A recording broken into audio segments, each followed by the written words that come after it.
Vocal horsepower does lead to some excesses. Even the greatest practitioners, whom we shall hear later, are not immune from them. There are the incidents when some singers, notoriously tenors, suspend their high notes for too long to milk the audience of applause for all it's worth. There are also the incidents when the robust singing of certain singers with full-bodied voices is perceived as being rough, unimaginative, and ham-fisted. In other words, they give the impression of bashing their way through. They seem to sing everything in one heated, forceful voice, even during sentimental moments where perhaps a soft, tender approach might be more appropriate.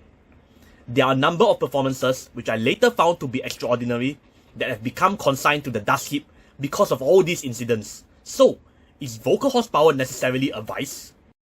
During the era of vocal horsepower, opera was very much a living art. The Italian operas at that time were like the Broadway and West End musicals of today. Opera was a lofty art form, but it was also popular entertainment. The composers undoubtedly had their eye on the box office when they were creating their masterpieces.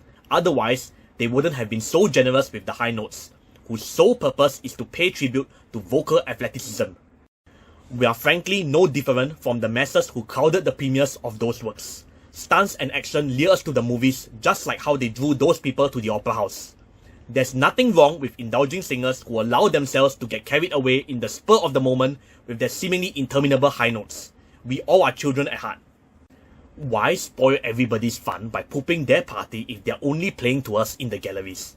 And as for the uniform, vehement singing the critics and reviewers disapprove of, this is my view. This type of singing gives the impression of action and intensity. I don't know about the Italians, but I believe it has that effect on the majority of us who wouldn't know the language. The first time we listen to it, it takes on this compelling, rousing, invigorating quality. It truly livens up the dramatic Italian operas. It really sweeps us off our feet. Yes, I know very well that there's a lot more to these operas than pure vocal horsepower. The soft tender approach I raised before this. Style, nuance, lyricism, and so on, finer qualities in the dramatic Italian opera.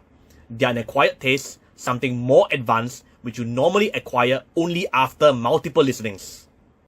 If the sound of the music doesn't even appeal to you, you definitely wouldn't bother with style, nuance, lyricism, and all the other attachments. This is why I strongly advocate, as I was taught many years ago, that when you explore the dramatic Italian operas, you subject yourself to a titanic frontal bombardment of vocal horsepower for knocking down the walls of your heart first. I recommend that instead of the balanced, moderate, authentic, sometimes mellowed versions the critics and reviewers promote. My rationale is this. An opening has to be carved out for the music to be able to work its magic. Believe me, when the music has secured its grip, which is bound to happen sooner or later, the attachments will fill that opening in due course. I'm aware what I'm saying is quite controversial, but let's see if I'm right after you've experienced a compelling, rousing, and invigorating bombardment of vocal horsepower. If you had fun watching this video, please help me like it. If you'd like to continue chasing this series, please subscribe to my channel. If you wish to express your views about it or discuss it further, please feel free to leave a comment. Thank you, and stay tuned.